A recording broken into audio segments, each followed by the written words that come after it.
Bonjour à tous et bienvenue sur yakakak.fr pour ce nouveau numéro de Focus. Je m'appelle Erwan et aujourd'hui nous allons faire le point sur MObject. MObject qui est un plugin logiciel, on va dire, pour Motion et Final Cut Pro 10 qui va permettre d'importer des objets 3D au sein de Final Cut Pro 10 directement, mais ça va permettre aussi de les animer, d'importer d'autres objets 3D de librairies ou d'autres logiciels avec le format OBJ. Voilà, il y a une intégration plutôt cool qui est faite là-dessus. Et Motion VFX a mis il y a quelques heures en ligne une mise à jour. Donc cette mise à jour est au format 1.0.5, bah pas au format mais au numéro 1.0.5. Alors ça pourrait paraître une petite mise à jour, mais en fait c'est une énorme mise à jour, 3 mois après la sortie de la version 1. Et on va voir un petit peu les nouveautés. Donc pour tous ceux qui ne connaissent pas MObject, je vous invite à voir les deux précédents numéros de Focus consacrés à MObject. J'en ai fait deux, c'est plus d'une heure de formation en français sur MObject. Donc n'hésitez pas à regarder, il y a la partie 1 ici et la partie 2 voilà, qui est là où on rentre un peu plus en détail sur les textures, les shaders et un petit peu tout ce genre de choses. Et dans ce troisième focus en fait dédié à MObject, nous allons voir les nouveautés de cette version 1.0.5. Donc je me retrouve ici dans Motion avec juste un fond bleu. Et je vais aller charger ici MObject, donc qui se trouve dans Générateur, Motion VFX, et je retrouve ici mon générateur MObject que je vais glisser dans ce groupe qui est là. Après, je sélectionne l'inspecteur et je retrouve les éléments que l'on avait habituellement dans MObject 1. Alors, pour créer un objet 3D au sein de Motion, il faut cliquer sur Edit Scene.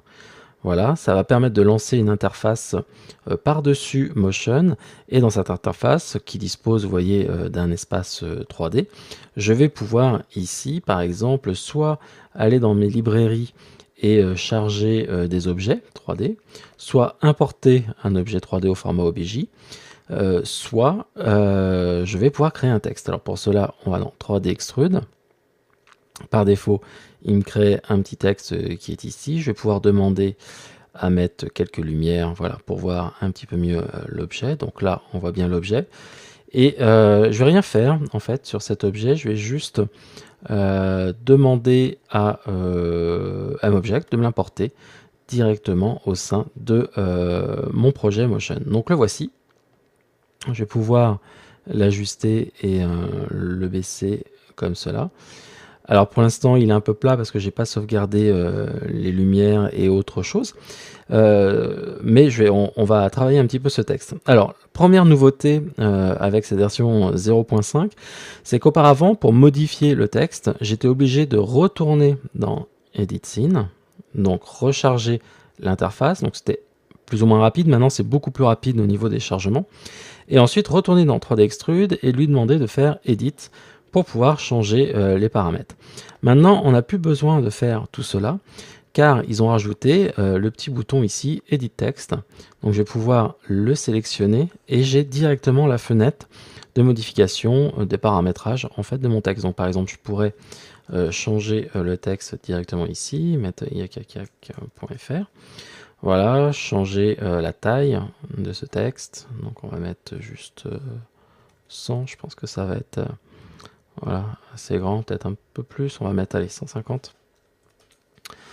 Voilà, je vais pouvoir diminuer sa profondeur, sa taille, comme ceci. Et je pourrais augmenter différentes choses, par exemple, ici on va mettre plus 40, on va mettre corner, on va adoucir les bords, on va adoucir les contours, enfin, les bordures, et on va mettre un peu plus de précision, hop, voilà. Comme cela. Alors là, pour l'instant, il n'y a pas de lumière. Donc, ce que je pourrais faire, c'est soit utiliser des lumières de MObject, soit je peux rajouter des lumières directement de Motion. Donc, pour cela, je fais New Light ici. Ce qui est important, c'est que la lumière soit intégrée au projet, au groupe dans lequel se situe votre MObject. Voilà. Et ensuite, bien vérifier au sein de MObject et de ses propriétés, décocher en fait Cast Shadow, ainsi de suite, et de mettre éclairage sur Off. Voilà. Donc maintenant, j'ai ma lumière et je vais pouvoir éclairer avec ma lumière de Motion directement à l'intérieur. Donc ça n'a pas bougé. Voilà, je vais peut-être en mettre une deuxième d'ailleurs. Tant qu'on y est, voilà, je vais la mettre dans mon groupe. Comme ceci. Peut-être un peu plus haut justement. Voilà. Et celle-ci, je vais la lever aussi un petit peu et l'éloigner. Voilà, donc j'ai mon texte. Pour vous montrer qu'il est bien en 3D, ben, je peux tourner autour, vous voyez, de mon élément. Je pourrais même ici plutôt sélectionner mon texte pour tourner autour de celui-ci. Vous voyez, donc c'est véritablement un texte en 3D. D'accord. Donc très pratique le fait de pouvoir éditer directement les paramètres. Par exemple, je vais pouvoir demander à augmenter la taille des bevels ici. On va mettre 60, voilà, pour vraiment avoir quelque chose d'un peu plus gros. Et puis on va aussi agrandir la rondeur de mes éléments. Voilà, comme cela. Donc là, je peux demander aussi, par exemple, à augmenter la qualité du fond. Bon, tout ça, je vais pas revenir. Je vous invite vraiment à regarder les autres YaCast Focus dédiés à ça. Là, ce que je vais vous montrer, c'est que au niveau du texte, ils ont fait un grand pas au niveau de l'animation du texte. Donc avant, on pouvait, via ici le layer, changer la position, vous voyez, et animer, mettre des points clés directement ici, rotation, ainsi de suite. Donc je pouvais faire une rotation, vous voyez, en 3D de mon texte. D'accord? Donc ça, c'est pas mal. Mais ce qui est intéressant, c'est que maintenant, on peut aller beaucoup plus loin. Et en fait, ils ont pris en compte ce qu'on pouvait déjà faire dans Motion, c'est utiliser les comportements. C'est-à-dire qu'en bas de Layer 1, vous avez Text Behavior. C'est-à-dire qu'on va pouvoir rajouter des comportements sur mon texte. Je vais vous montrer comment cela fonctionne. En fait, ça c'est simple. Par défaut, vous avez des presets comme dans Motion. Donc vous allez pouvoir sélectionner ici. Vous avez une petite fenêtre qui apparaît. Et puis là, vous avez une liste en fait de pré-réglages d'animation. Donc par exemple, vous avez Fall In. Donc là, mon texte disparaît. Si je fais Play, vous allez voir que mon texte va arriver tout de suite. Vous voyez, comme cela. J'ai l'animation. Si je veux une autre animation, par exemple, je voudrais l'inverse, je peux faire le Far Out. Ici, c'était Far In plutôt. Voilà. Donc là, il est bien là au début. Et hop, il repart dessus. Vous avez le Tornado In. Donc, toutes les lettres, voilà, ils arrivent comme ceci.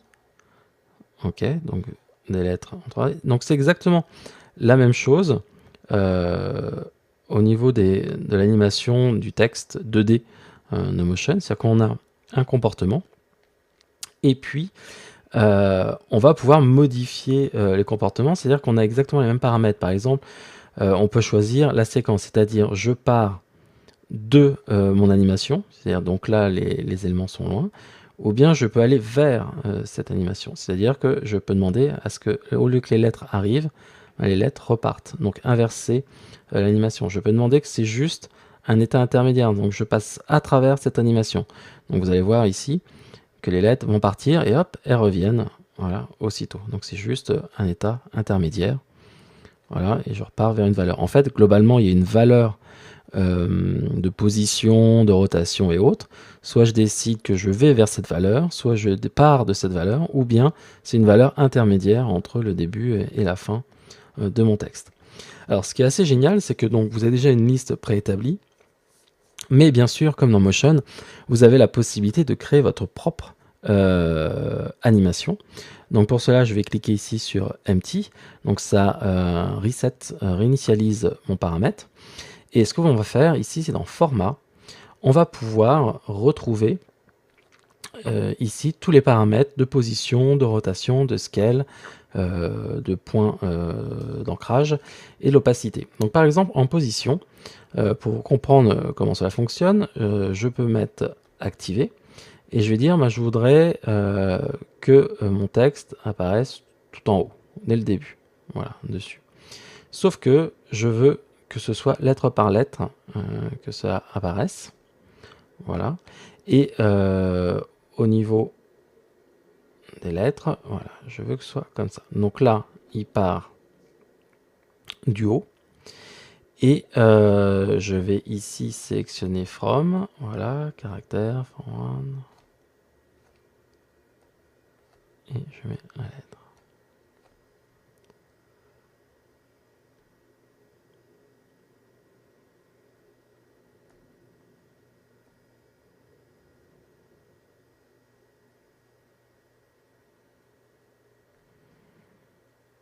Donc là, j'ai mon animation, sauf que la durée de mon animation fait une image. Donc là, je vais dire qu'on va la mettre sur 50 images, sur 2 secondes, à peu près. Je vais rentrer 50. Voilà. Et donc maintenant, je vais avoir mon animation. Donc je pars de cette hauteur-là, vous voyez, from, donc de la valeur Y là-dessus. Alors je pourrais monter un peu plus, par exemple, mettre au plus loin. Et donc je vais avoir mon texte maintenant qui va arriver comme ça. Ok. Donc je peux faire ça. Donc là je peux choisir. Vous voyez, c'est vraiment lettre par lettre. Une fois que la première est arrivée, la deuxième arrive, ainsi de suite. Je peux demander par exemple de faire une petite rotation aussi comme cela. Ah pardon. Je me trompe de valeur. Je fais un petit reset ici. La rotation, c'est bien ici, c'est pas tout le mot. Donc on va mettre une petite rotation, 300, un peu plus de 360 degrés. Donc vous allez voir que les lettres tournent, mais comme c'est assez rapide, je vais peut-être mettre un peu plus long.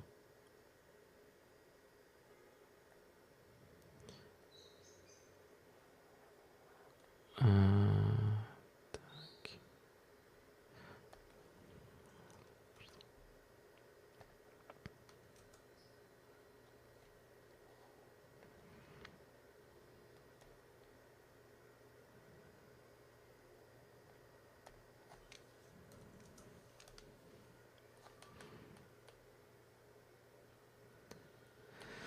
Donc je pourrais demander à rajouter par exemple en plus du changement de position une rotation. Donc pour cela je clique sur activer et je vais demander, vous voyez par exemple à mon texte de tourner un petit peu comme cela. Et donc durant l'animation mes lettres vont tourner.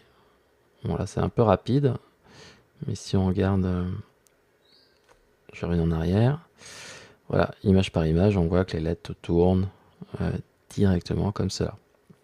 Ok, donc je vais pas vous refaire un cours sur les comportements de motion, mais ça se passe exactement comme ça. Donc là, je pourrais dire que c'est juste une étape intermédiaire, et donc vous voyez en fait qu'elles vont partir et qu'elles vont revenir aussitôt. Donc là, c'est peut-être un peu rapide, on va le rallonger. Voilà, tac, tac, tac, comme cela, tout simplement. Je pourrais donc changer, mettre, au lieu d'avoir une vitesse constante, adoucir le départ et l'arrivée, voilà, pour avoir un effet un peu plus, pas naturel, mais adouci au début et à la fin. Voilà. Et puis, je pourrais changer le spread. Alors le spread, c'est quoi? C'est au lieu d'avoir une lettre par une lettre, je pourrais demander à avoir, par exemple, 5 lettres, voilà, englobées, donc pendant la lecture. Voilà, je pourrais avoir un petit peu plus de lettres qui sont affectées pendant le mouvement. Voilà. Et puis là, par exemple, pour donner un petit effet, je vais changer la position en Z aussi. Je vais la mettre au loin, voilà, pour qu'on les voit arriver voilà, pour qu'elles partent et qu'elles reviennent, voilà, hop. Comme ceci. Une fois que j'ai trouvé mon animation et mon comportement adéquat, que j'ai envie de sauvegarder, je peux ici cliquer sur Add, voilà, mettre, on va mettre, alors il y a déjà Tornado, je vais mettre Ouragan, voilà, et je fais ajouter, Et donc du coup, j'ai mon comportement ouragan qui est disponible ici et je pourrais le rajouter à n'importe quel moment, il suffit de cliquer dessus. Et comme ça, sur n'importe quel autre texte, je vais pouvoir appliquer la même animation de lettrage directement. Donc c'est exactement les mêmes paramètres, les mêmes outils que l'on a avec le texte 2D de Motion. Motion VFX a vraiment essayé de ne pas réinventer la roue et surtout de nous donner les mêmes habitudes que dans Motion en 2D. Et donc là, on va pouvoir utiliser ça, mais cette fois-ci en 3D, ça va permettre de faire pas mal de choses. Par contre, ça s'applique uniquement au texte, ça s'applique pas, donc vous voyez, c'est bien text behavior. On ne peut pas appliquer ça sur le comment, je vais y arriver, sur les objets 3D tout simplement. Voilà, voilà. Donc, allez, on avance. On va aller voir ce qu'il y a d'autre au niveau des nouveautés de cette version. Et pour cela, je vais partir de... je vais relancer Edit Scene, tout simplement.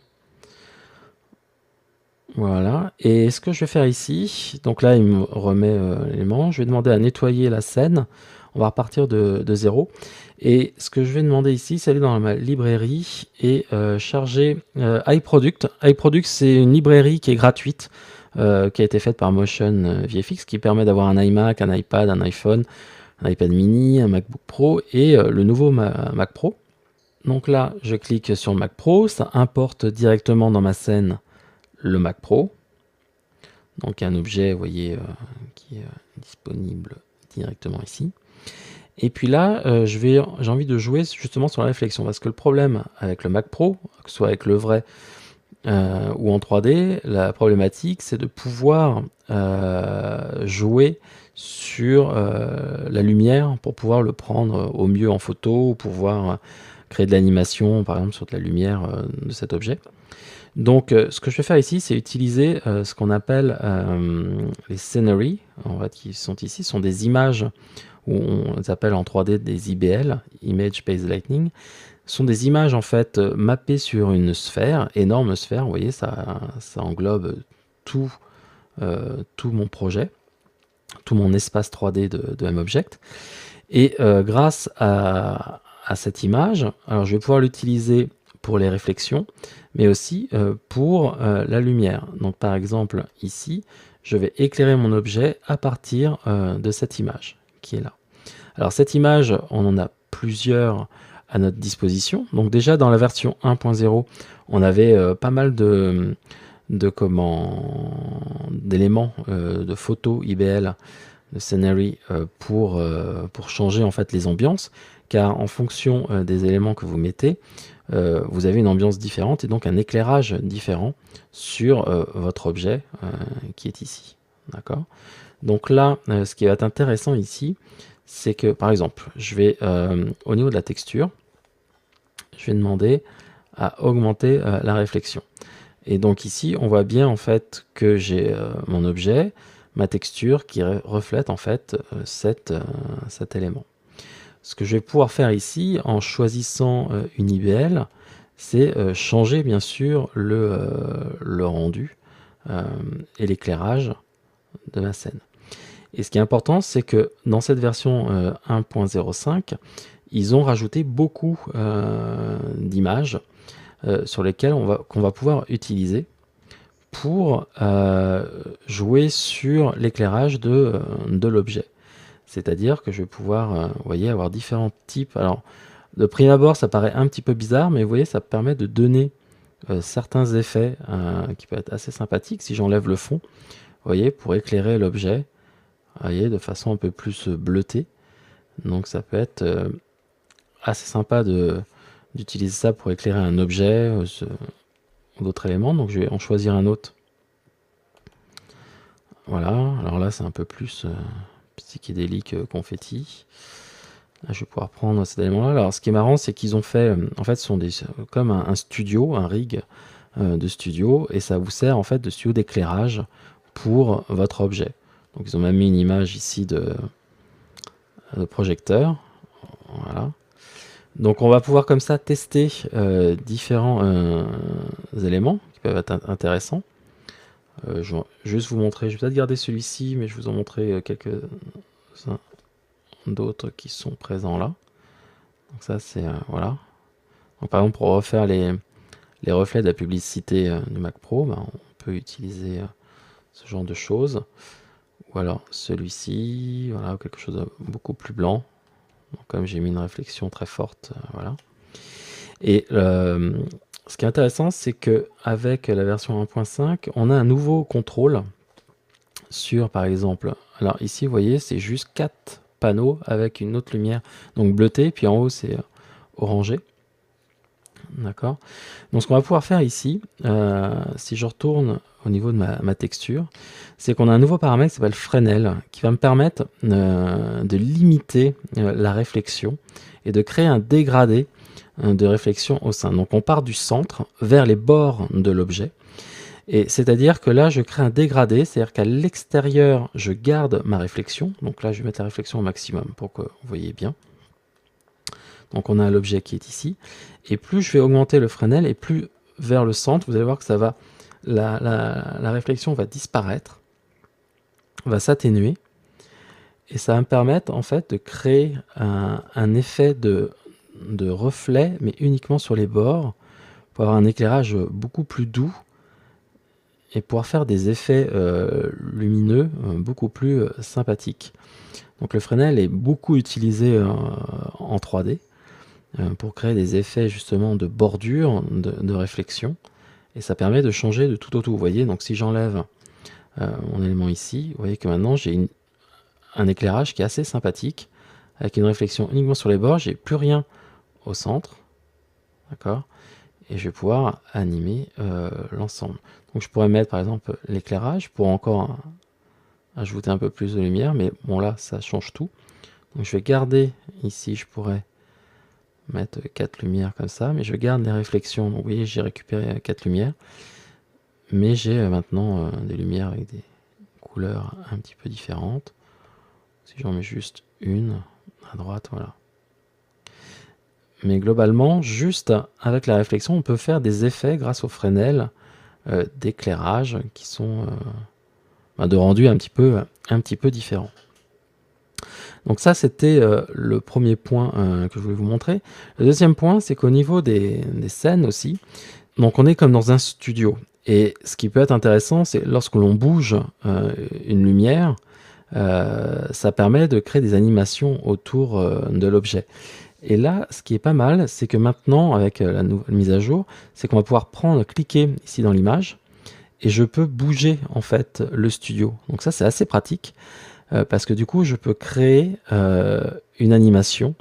Alors pas directement ici, mais dans Motion, je vais vous montrer qu'on va pouvoir animer ce paramètre-là.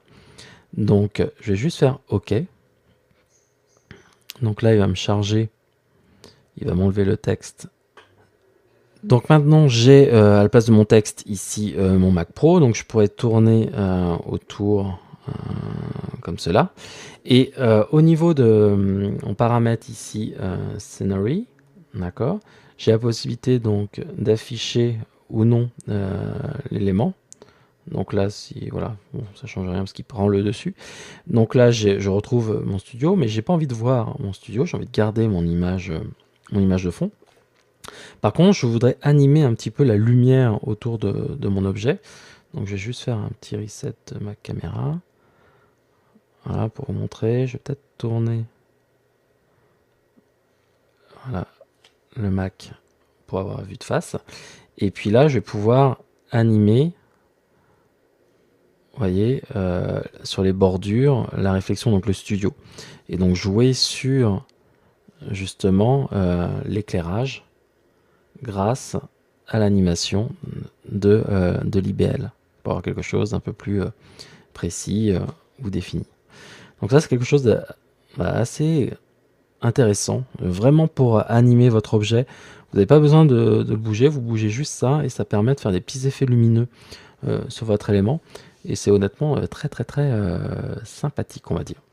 Donc ce que je vais faire ici, on va continuer dans les textures. Je vais relancer MObject. On va partir sur un autre élément 3D. Donc là on a vu Mac Pro, je vais effacer ça et puis je vais ouvrir une scène parce que j'ai préparé un un petit projet, vous allez voir, qui est assez simple, en fait. C'est juste une ampoule. Donc, voici l'ampoule. Donc, on pourrait mettre un petit peu de lumière pour vous montrer l'ampoule qui est ici. Vous voyez, donc qui est constituée de deux parties, avec la douille qui est là et la lampe qui est ici. Voilà, d'accord. Donc, le vert. Ce que je vais faire ici, c'est qu'on va, premièrement, on va mettre un fond, donc par exemple celui-ci, et on va jouer sur les textures. Alors, première texture, je vais demander à augmenter au maximum la réflexion, donc c'est pour la douille, donner un côté peut-être un petit peu plus orangé, voilà. Sur l'élément, et puis voilà, donc du coup maintenant j'ai un peu le côté métallique, donc c'est peut-être un peu too much. Je vais pouvoir mettre un peu de Fresnel là-dessus. Voilà, on va mettre une petite couleur, voilà, comme ceci, donc orangé dans les hautes lumières et puis dessus. Donc voilà, là j'ai la douille métallique, et je pourrais demander à faire la même chose. Donc auparavant on pouvait ici demander à voir voilà, la réflexion de mon IBL dessus. Donc comme tout à l'heure pour le Mac Pro, ça c'est pas mal, mais ça fait pas très réaliste ici, parce que du coup je n'ai pas de déformation, c'est juste une réflexion. C'est comme si j'avais une ampoule en métal. Donc ce que je vais faire ici, c'est mettre du Fresnel, parce qu'il y a quand même de la réflexion sur du verre, mais comme tout à l'heure pour le Mac Pro, je vais limiter vous voyez, l'effet à l'intérieur dessus. On va encore un petit peu, donc à l'extérieur, vous voyez, sur les bords de mon ampoule, j'ai la réflexion, mais pas à l'intérieur. Alors je pourrais laisser un petit peu comme ça, quoique c'est pas top, mais ce qui est intéressant, c'est que dans cette mise à jour 1.5, on a un nouvel effet disponible qui est la réfraction, c'est-à-dire la déformation par l'objet de l'image de fond. Et réfraction, donc je vais pouvoir augmenter l'intensité, et vous voyez que la réfraction remplit l'espace en fait que l'on avait Fresnel ici. Et donc là, je vais pouvoir avoir, vous voyez, alors c'est pas comme une réflexion, c'est-à-dire que j'ai vraiment une déformation ici qui s'applique sur mon élément, voilà, comme une distorsion à cause du verre. Et donc là, je combine la réflexion sur le bord avec une distorsion en fait de mon image dessus. Je pourrais demander aussi à limiter un petit peu cet élément-là, l'effet de réfraction, et j'ai un indice de réfraction qui est disponible ici, 1,33.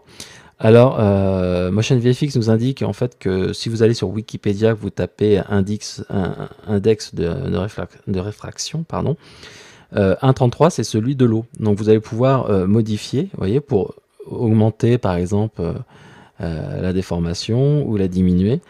Donc c'est vraiment un effet un peu de, voilà, soit je réduis ou j'augmente l'effet de convexe ou concave, voilà, comme ceci. Voilà, donc j'ai mon petit effet qui est là. Et ce que je vais rajouter, c'est de la transparence au sein de mon objet. Donc pour cela, je vais mettre une texture de transparence. Pour l'instant, j'en ai pas. Je vais aller en charger une. Donc je vais aller dans ici, j'ai une image glace, vous voyez, en fait, qui est juste une image pas très grosse résolution, comme ceci, mais qui va me permettre de donner un petit peu de matière à la glace. Parce qu'en 3D, il faut donner de la texture. Et donc du coup, maintenant, j'ai mon ampoule, vous voyez, avec la transparence. Alors je pourrais baisser ici la transparence, plus ou moins, pour donner un peu plus de matière à ma vitre. Et en même temps, j'ai une déformation qui s'applique avec la réflexion. Donc on peut rentrer vraiment dans des rendus, et vous voyez tout ça en temps réel. Donc c'est plutôt pas mal. Alors il faut savoir que c'est pas du ray tracing, c'est-à-dire que si vous mettez d'autres objets derrière, vous ne verrez pas les autres objets. Motion VFX a comblé, c'est des trucs et astuces qu'ils ont fait au niveau de l'OpenGL, mais comme Motion a un OpenGL assez ancien, voilà, pour l'instant c'est l'astuce qu'ils ont fait pour avoir ce genre d'effet. Et ce qui est intéressant, c'est lorsqu'on va changer par exemple d'environnement. Donc par exemple, je pourrais aller ici. Et vous allez voir en fait qu'automatiquement ça va mapper là-dessus sur la déformation. Voilà, donc c'est assez intéressant. Je pourrais aller par exemple ici, voilà, et avoir mon ampoule qui est prise en compte avec les arbres et les déformations de mon élément. Donc le rendu est plutôt très très propre. Et ce qui est intéressant, c'est que là je tourne sur un MacBook Pro d'il y a pratiquement 2 ans, 3 ans. Donc c'est plutôt intéressant. Vous voyez par exemple avec le studio ici, si j'enlève l'élément, voilà, je pourrais avoir ce genre de choses disponibles avec les déformations sur les bords. Donc avant de prendre l'élément ici, ce que je vais faire, c'est que je vais changer la scène. Je vais prendre un ballon, tac, comme ceci, un ciel, et un objet 3D, et je vais prendre le ballon qui est ici. Tac. Donc, cet objet 3D, vous allez voir, est très très simple. C'est juste un fichier OBJ que voici. D'accord, donc si j'enlève l'arrière-plan, voilà, je pourrais l'afficher par exemple en wireframe ou bien en point. Voilà, comme cela. Donc ce ballon, pour l'instant, n'est pas très joli. Ce qu'on va faire, c'est que je vais, on va changer, modifier un petit peu ces textures. Donc par exemple, je vais pouvoir ici sélectionner mon élément ici, mettre un peu plus de réflexion, mettre du Fresnel comme tout à l'heure. Vous voyez, comme ceci, pour voir uniquement la réflexion sur les bords, peut-être un peu moins. Voilà, et puis augmenter. Voilà, je suis peut-être abusé. Hop. Aïe. Voilà, un petit peu de réfraction dessus. Voilà, si je passe au-dessus, on a l'impression. Mais on va limiter. Alors, il y a les effets d'aberration dont j'ai pas parlé. Les effets d'aberration vont permettre de séparer les canaux rouge, vert, bleu et de donner comme ça une aberration chromatique au sein de votre image, par exemple, pour faire des effets de prisme, par exemple.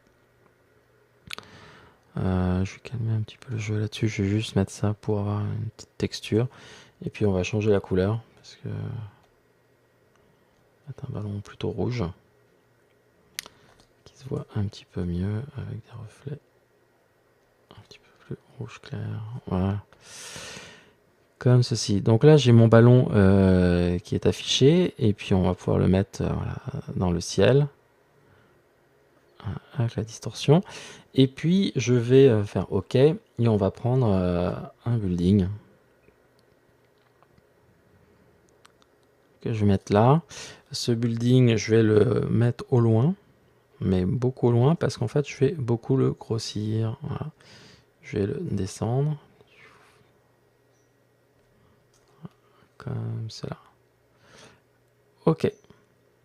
Donc j'ai ma scène qui est présente comme ceci. Je vais juste la sauvegarder pour qu'elle s'affiche dans Motion. Voilà. Donc je vais juste enlever mon élément bleu. Je vais retourner parce que la caméra n'est pas au même endroit. Voilà. Peut-être reculer un petit peu la caméra et abaisser comme ceci. Ok, donc j'ai ici mon arrière-plan qui est présent, hein. J'aurais pu l'avoir tout en noir, voilà.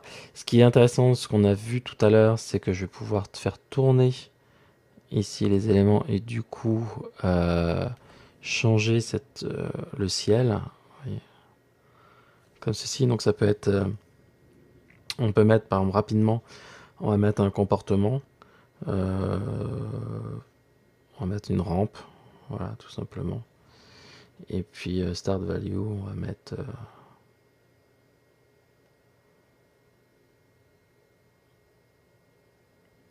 on va faire un tour, ça va être assez lent plutôt. Voilà, donc maintenant j'ai mon animation sur les nuages, c'est peut-être un peu rapide. Donc on va mettre 300.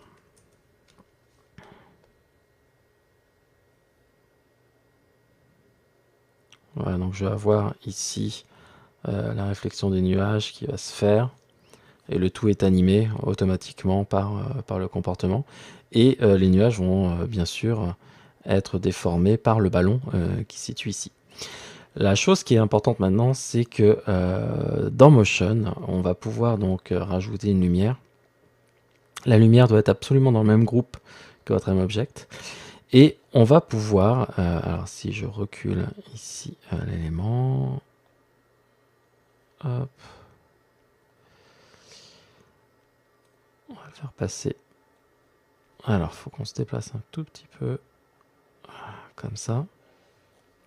Je vais peut-être le mettre en spot, voilà, pour qu'on voit mieux ce qui se passe. Ok.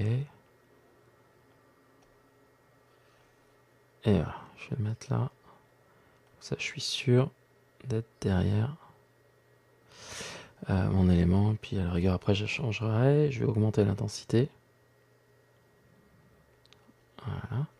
Et je vais pouvoir demander à utiliser les shadows. Alors ici maintenant, vous allez voir que maintenant j'ai des ombres portées qui sont générées directement par les ombres.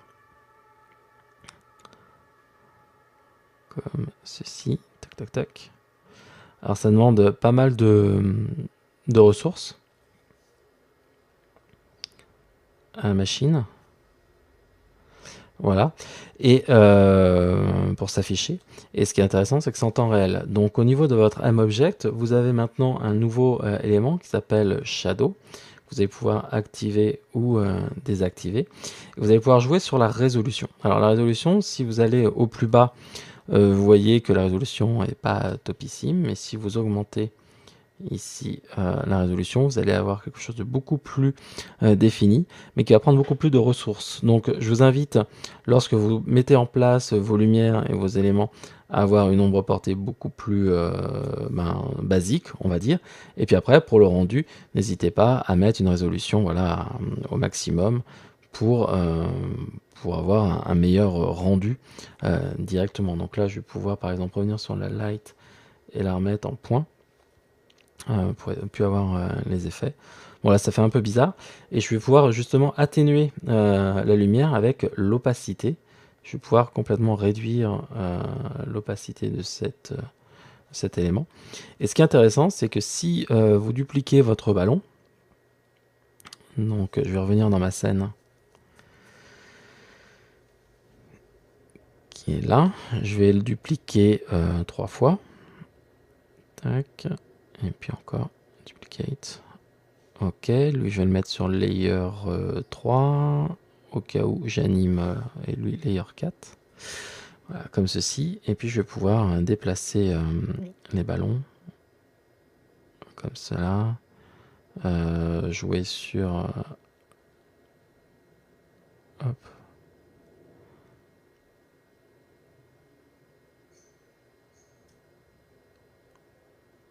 Un peu comme cela. Et... voilà, et puis l'autre qui est ici, je vais pouvoir le déplacer de l'autre côté. Peut-être le mettre un tout petit peu plus haut. Le faire pencher comme ceci. Voilà, et puis voilà, encore un peu plus. Et déplacer. Je vais faire OK. Voilà, et vous voyez automatiquement que la lumière génère les ombres portées des autres. Comme cela. Donc ce sont des ombres portées qui s'appliquent uniquement sur les objets 3D. Moi, au départ, j'avais fait un test avec juste un texte et donc un arrière-plan de motion, et en fait ça ne fonctionne pas. Donc heureusement, et je remercie encore Simon de m'avoir répondu durant la nuit à cette question parce que j'avais vraiment un problème, je ne comprenais pas pourquoi ça ne fonctionnait pas. Les ombres portées en fait sont uniquement utilisées au sein du générateur de lui. Donc la règle, c'est assez simple, c'est que vous avez le générateur avec vos objets 3D, vous mettez la lumière au sein de votre groupe et surtout au niveau de votre M-Object, dans les propriétés, vous décochez, donc Shading, vous le mettez sur Off et vous décochez Casting Shadow et Receive Shadow. D'accord? Alors par exemple, je pourrais faire un autre exemple avec du texte par exemple ou avec autre chose. On va retourner dessus dans la scène, on va la changer. Voilà, je vais même la nettoyer. On va y aller comme ceci, boom, un you sure, yes. Je vais enlever ça. On va se mettre un... Donc dans ce nouveau projet, au niveau des primitives, ce que je vais faire, tout simplement, c'est que je vais prendre un landscape, ici, donc il y a une forme un peu de paysage, de relief. Je vais mettre des lumières pour qu'on voit un petit peu mieux les reliefs. Ici, je les enlèverai après. Je vais grandir ce petit relief voilà, qu'on retrouve ici. Ensuite, ce que je vais faire, c'est mettre un texte 3D pour vous montrer comment fonctionnent les ombres avec le texte 3D. Bien sûr, ça fonctionne très bien. Je vais faire ça comme ceci. Et puis, je vais demander à mon objet ici, MObject, de venir vers le devant, baisser un petit peu la taille, le monter là. Je continue à le baisser encore un petit peu ici. Voilà, je mets ça comme cela. Ok, je vais peut-être le lever un peu plus pour montrer ce qui va se passer après. Alors on va rapidement, je vais mettre on va mettre des textures, vraiment simplement. Sur la montagne, on va mettre on va mettre de l'herbe là-dessus. Donc là, au niveau du mapping, on va demander à faire du cubique et puis on va demander à... Voilà, ça fera un petit peu l'affaire, on va dire. Voilà, c'est bon. Je vais juste remettre 0 lumière parce que le but, ça va être d'éclairer ça au sein de Motion. Donc je vais faire OK.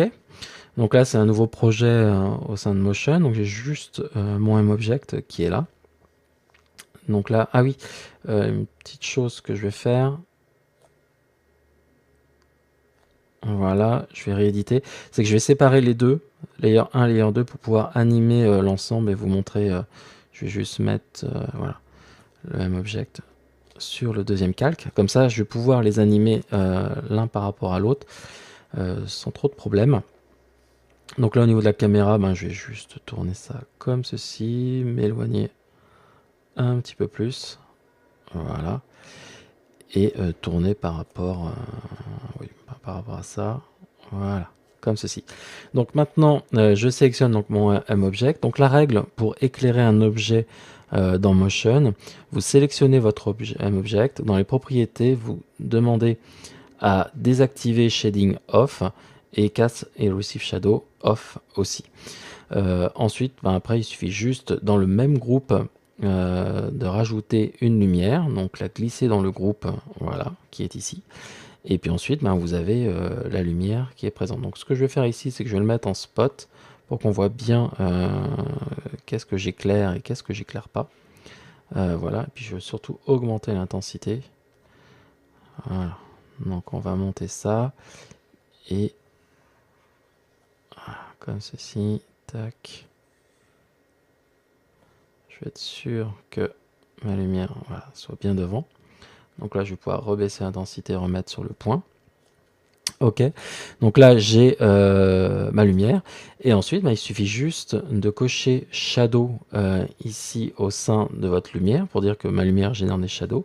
Et dans MObject, au niveau, vous avez un onglet Shadow d'activer ici les shadows. Et donc, ce qui est intéressant, c'est que vous allez voir que les ombres vont suivre automatiquement la topographie ici de mon sol, d'accord, et que bien sûr, à tout moment, je peux demander à éditer mon texte et puis à l'appeler ombre.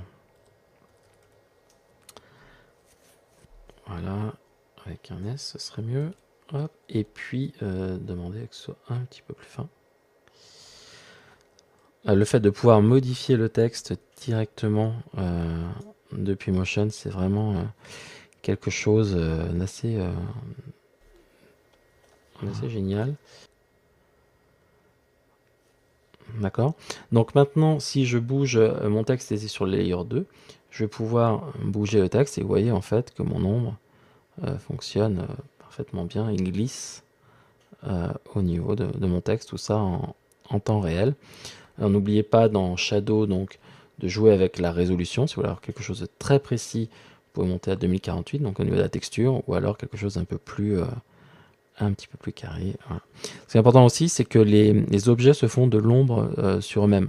Donc ça, c'est pas mal. Si je rajoute par exemple une autre lumière pour dégager un petit peu le fond, voilà, je vais pouvoir éclairer le fond là-bas. Et demander à augmenter l'intensité aussi.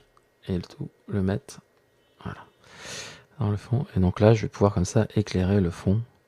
Et du coup, avoir des ombres qui se portent comme l'intensité est supérieure à l'arrière. Donc voilà, on peut vraiment jouer, vous voyez ici, les ombres qui sont contrebalancées par l'élément.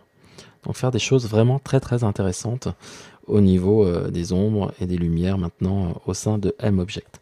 Alors il y a encore pas mal de petites choses à modifier. Dans l'article, je vais mettre le tutoriel de Simon qui a mis en ligne il y a quelques jours, qui vous montre un petit peu tout cela, et avec deux petits points au niveau de l'interface, le fait de pouvoir changer la qualité des textures en affichage pour gagner du temps, le fait d'avoir 2-3 boutons disséminés par-ci par-là. En tous les cas, n'hésitez pas à télécharger MObject qui existe maintenant en version de démonstration. Donc ça va vous permettre de pouvoir l'essayer, de voir si votre machine est capable de l'utiliser, de le faire fonctionner, sachant que vous voyez, j'ai un MacBook Pro là, c'est pas un Mac Pro, hein, c'est un MacBook Pro d'il y a 2 ans et demi, avec une carte qui a 1 Go de mémoire, et ça fonctionne super bien. Donc n'hésitez pas à l'essayer. En tous les cas, je vous donne rendez-vous très très bientôt pour un nouveau focus. Cette fois-ci, sera sur du matériel.